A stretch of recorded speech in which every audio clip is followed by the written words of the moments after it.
ಮಂಡ್ಯ ಜಿಲ್ಲೆ ಮದ್ದೂರು ತಾಲೂಕಿನ ಐತಿಹಾಸಿಕ ಹೊಳೆ ಆಂಜನೇಯ ಸ್ವಾಮಿ ದೇವಾಲಯದಲ್ಲಿ ನಿನ್ನೆ ಶ್ರಾವಣ ಶನಿವಾರದ ಅಂಗವಾಗಿ ವಿಶೇಷ ಪೂಜಾ ಕೈಂಕರ್ಯಗಳನ್ನು ಏರ್ಪಡಿಸಲಾಗಿತ್ತು. ಶಿಂಷಾ ನದಿಯ ದಂಡೆಯಲ್ಲಿರುವ ಈ ಸುಕ್ಷೇತ್ರದಲ್ಲಿ ಮುಂಜಾನೆಯಿಂದಲೇ ಭಕ್ತರ ದಂಡು ಹರಿದು ಬಂದಿತ್ತು. ಶ್ರೀ ಸ್ವಾಮಿಗೆ ವಿಶೇಷ ಅಭಿಷೇಕ, ಪುಷ್ಪಾಲಂಕಾರ ಏರ್ಪಡಿಸಲಾಗಿತ್ತು. ದೇವಾಲಯದ ಹೊರಾಂಗಣದಲ್ಲಿರುವ ಅಶ್ವತ್ಥ ಮರ ಹಾಗೂ ಇತರ ದೇವತೆಗಳಿಗೆ ಭಕ್ತರು ದೀಪ ಬೆಳಗಿಸಿ ಹರಕೆ ತೀರಿಸಿದರು.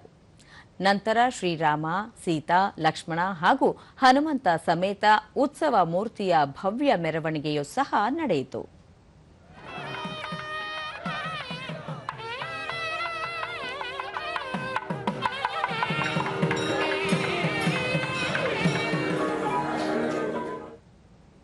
ದೂರದರ್ಶನದೊಂದಿಗೆ ಪ್ರಧಾನ ಅರ್ಚಕ ಪ್ರದೀಪ ಆಚಾರ್ಯ, ಹೊಳೆ ಆಂಜನೇಯ ಸ್ವಾಮಿಯು ಶ್ರೀಪಾದರಾಜರು ಹಾಗೂ ಶ್ರೀ ವ್ಯಾಸರಾಜರಿಂದ ಪ್ರತಿಷ್ಠಾಪಿತವಾಗಿದೆ. ಇದು ಹನುಮ, ಭೀಮ ಮತ್ತು ಮಧ್ವಾತಾರಗಳ ವಿಶೇಷ ಸಂಗಮವಾಗಿದೆ ಎಂದು ತಿಳಿಸಿದರು. ಅದ್ರ ಜೊತೆಗೆ ಒಂದು ಕಾಯಿನ ನೋಟು ಇಟ್ಕೊಂಡು ಹೊರ ಭಾಗದಲ್ಲಿ 5 ಪ್ರದಕ್ಷಿಣೆ ಮಾಡಿ ಬಂದು ಅಲ್ಲೊಂದು ಬೌಲ್ ಇಟ್ಟಿರ್ತೀವಿ, ಅದಕ್ಕೆ ಹಾಕಬೇಕು. ನಾವು ನಂತರ ಮಹಾಮಂಗಳಾರತಿ ಸಮಯದಲ್ಲಿ ಅದನ್ನ ದೇವ್ರ ಪಾದದ ಹತ್ರ ಇಡ್ತೀವಿ. ಅವ್ರ ಕೆಲಸ ಆದಮೇಲೆ ಬಂದು ಅವ್ರ ಕೈಲಿ ಏನಾಗುತ್ತೋ ಸೇವೆ ಮಾಡುವಂಥದ್ದು ಈ ದೇವಸ್ಥಾನದ ಪದ್ಧತಿ.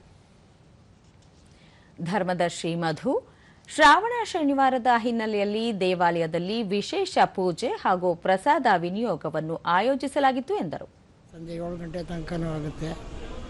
ಬರ್ತಾ ಇರ್ತಾರೆ ಜನ, ಭಾಳ ವಿಜೃಂಭಣೆಯಿಂದ ನಡೆಯುತ್ತೆ. ಅಷ್ಟೇ ಭಯ ಭಕ್ತಿಯಿಂದ ಜನ ಬರ್ತಾರೆ. ನೀವು ಕಣ್ಣಾರೆ ನೋಡ್ತಾ ಇದ್ದೀರಲ್ಲ, ಇಲ್ಲಿನೇ ನೋಡಿ ಜನ ಹೇಗಿದ್ದಾರೆ ಅಂತ.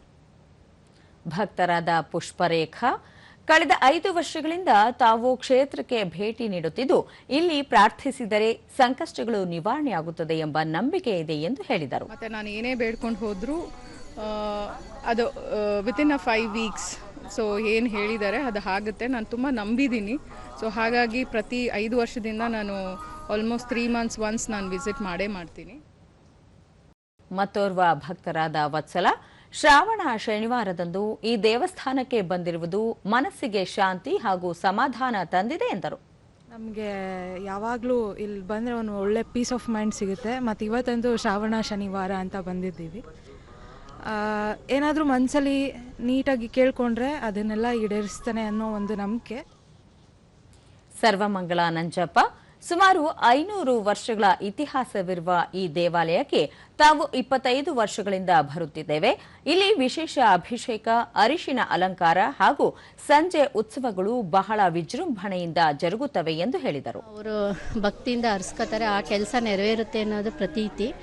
ಅದರಿಂದ ಬಂದ ಭಕ್ತರೆಲ್ಲ 1 ರೂಪಾಯಿನ ಪ್ರಾರ್ಥನೆ ಮಾಡಿ ದೇವರಿಗೆ ಸಲ್ಲಿಸಿದ್ರೆ ಅವರ ಇಷ್ಟಾರ್ಥಗಳು ಇಲ್ಲಿ ನೆರವೇರುತ್ತೆ ಅನ್ನೋದು ಪದ್ಧತಿ ಇದೆ.